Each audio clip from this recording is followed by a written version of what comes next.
Hello and welcome to some more Star Citizen. Star Citizen Alpha 4.1 looks like it's coming out next week. This is the planned end of March patch. It has tons of new content. I want to talk about some of the big new features and major updates with this patch and help you prepare for Alpha 4.1. I'll probably do a follow-up video for this if there's anything else I've missed, if new stuff comes out, because it's still technically an open PTU and more stuff could be added, like a new ship or vehicle, for example. But there's also a patch watch that CIG are about to put out, which will potentially expose some more changes that I didn't know about, but that might be covered here.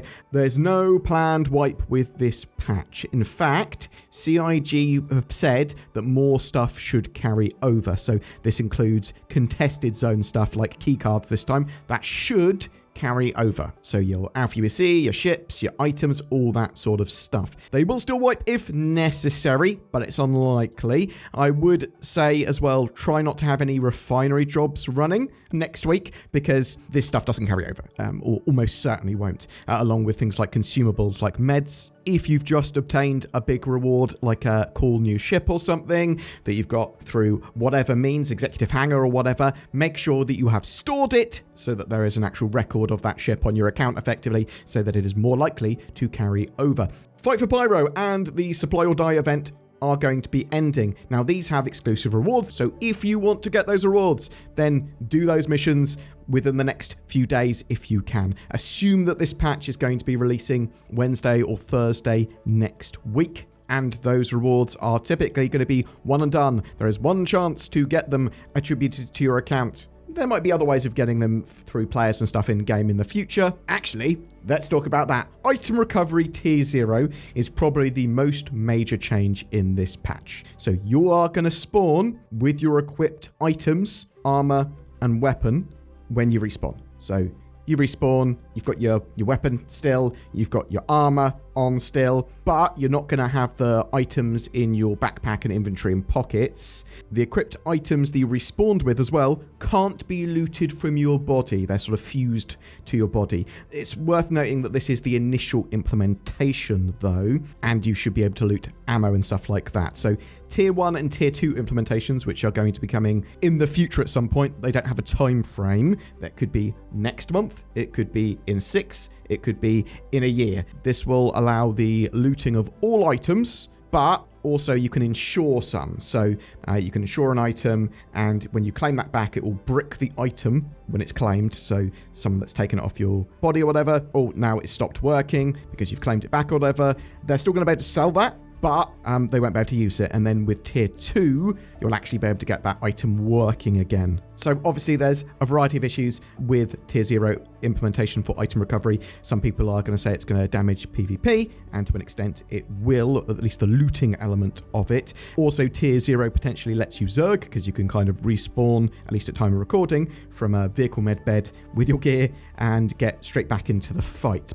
This is only temporary tier 0 implementation, and it will evolve pretty quickly, I would expect, but we'll have to wait and see. But yeah, it's a mighty big change because it's going to change the way you play potentially, because you can just take a ship out and respawn in that bed, get straight back into the fight. You're slightly less scared, at least, of getting taken out because you can run straight back into the combat. The new event, Align and Mine, begins as well. This is going to be in the Stanton system. There are Hathor mining facilities on the ground and a orbital laser platform above them. So there's 3 of these mining facilities typically in a location, and you'll go there. You can fight the NPCs there, and then you'll get key cards and then be able to get into the main control room and get a alignment card, which will align the satellite dish.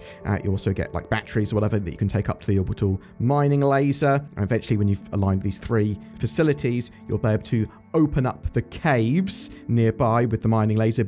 There are sandworms around here as well. They are only small juvenile Valakar, but they are still cool sandworms. And there's lots of valuable loot at those locations, but also in those caves. And Part of this, there's been a mining separation for FPS and vehicle minables. So there basically are exclusive minables for each of those kind of sets of mining, as well as new minables as well that can be incredibly valuable.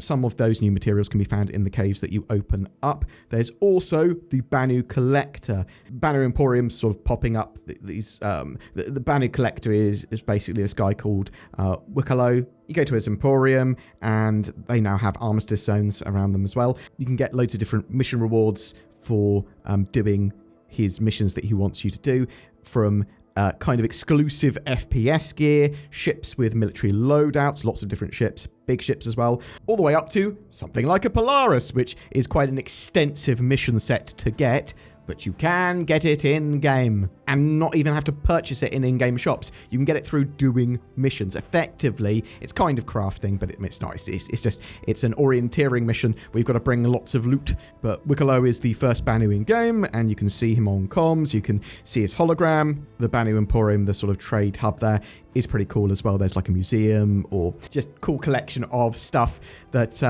will be lots of nods and Easter eggs to lots of different things in Star Citizen. Also, Volt Parallax AR, new FPS weapon. I've seen these at the Hathor facilities and at the Banu Collector as well. It's a very cool weapon. I really like it. After you fire it for a little while, basically has a projectile, and then eventually becomes a beam. The beam is very powerful, but the weapon will overheat and overload very quickly. Just bear that in mind. Now, there is a load of feature updates as well beyond those sort of new features. So various missions like the 890 jump recapture mission with some updates have been re-added. You've got medical beacons and stuff like that again in game, at least at time of recording. They've all been re-added, and yeah, lots of missions are now playable with 4.1 that had been previously paused. There's been an FPS balance update as well. This includes nerfing the grenade launcher, the P8AR, and Ripper SMGs. There's been some tweaks to some of the numbers of other weapons as well. The Argo Atlas is now fully destructible,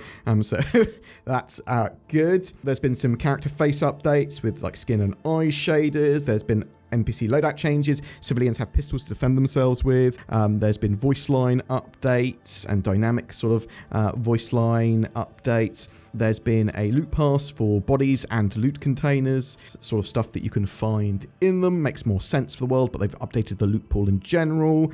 There's been a load of ship updates, and this is going to make a lot of people happy because they've basically gone, some ship remote turrets are now accessible by the pilot. So they're by default now usable by the pilot. You don't necessarily need the co-pilot to use them or another seat to use them. This is true of the Corsair, Reclaimer, Carrack, Valkyrie, Raft, and Starlifter. Obviously, some of those do also have manned turrets as well, which aren't accessible by the pilot. Some ships have updated loadouts as well. There's been some lighter balance passes, and also some ships have new thruster and ambient sounds like the Corsair, Cutlass, Arrow, and F8. They all sound amazing. There's been a heavy fighter balance pass and a landing gear rebalance to make the sort of weight distributed more evenly.